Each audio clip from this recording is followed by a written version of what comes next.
હું ગોપાલ ઇટાલિયા 87 વિસાવદર ભેસાણ અને જુનાગઢ ગ્રામ્ય મત વિસ્તારની પેટા ચૂંટણીનો આમ આદમી પાર્ટીનો ઉમેદવાર જાહેર થયો છું। છેલ્લા ઘણા દિવસોથી હું આ પંથકના અનેક ગામડાઓમાં ફરી રહ્યો છું, રૂબરૂ જઈ રહ્યો છું, લોકોને મળી રહ્યો છું, એમની સમસ્યાઓ જાણી રહ્યો છું, એમની સાથે વાર્તાલાપ કરી રહ્યો છું। જ્યારે અનેક ગામડાઓમાં મેં પોતે પ્રવાસ કર્યો ત્યારે જનતા પાસેથી સાંભળેલી વાત પ્રમાણે આ વિસ્તારમાં હજારો સમસ્યાઓ છે, પરંતુ તે હજારો કરતાં પણ સૌથી મોટી સમસ્યા એ છે કે વિસાવદરમાં કોઈ સરકારી દવાખાનું જ નથી જે સારું કહી શકાય, વ્યવસ્થિત કહી શકાય કે લોકોએ સારવાર કરાવી શકે। ત્યાં આ વિસ્તારમાં ખેડૂતોને રાત્રે કોઈ જંગલી જાનવર હિંસક હુમલો કરે કે આ વિસ્તારના ખેડૂતોને કોઈ ઝેરી જીવજંતુ કરડી જાય કે આ વિસ્તારમાં કોઈ બેન દીકરી સગર્ભા હોય અને ઇમરજન્સી જરૂર પડે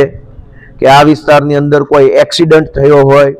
કે અન્ય કોઈ એવી આકસ્મિક ઘટના બને કે જેમાં કોઈ આરોગ્યલક્ષી સારવારની જરૂર પડે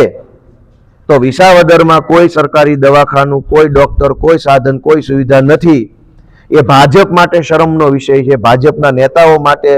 નીચા જોયાનો વિષય છે। આટલા બધા નેતાઓ બનીને ફરે છે પણ વિસાવદરમાં એક દવાખાનું કે સારો ડોક્ટર કે સારું મશીન નથી,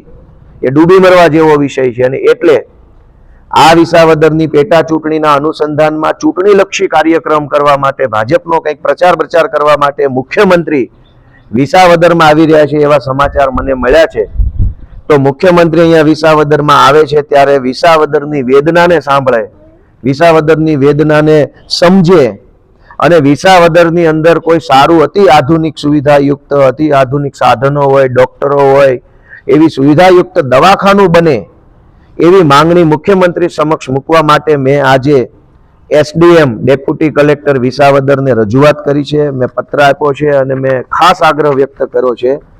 કે મુખ્યમંત્રી જ્યારે અહીંયા વિસાવદરમાં પેટા ચૂંટણીનો કાર્યક્રમમાં આવે ત્યારે આ જનતા વતી આ રજૂઆત મુખ્યમંત્રીને મૂકે અને વિસાવદરમાં જલ્દીથી જલ્દી દવાખાનું બને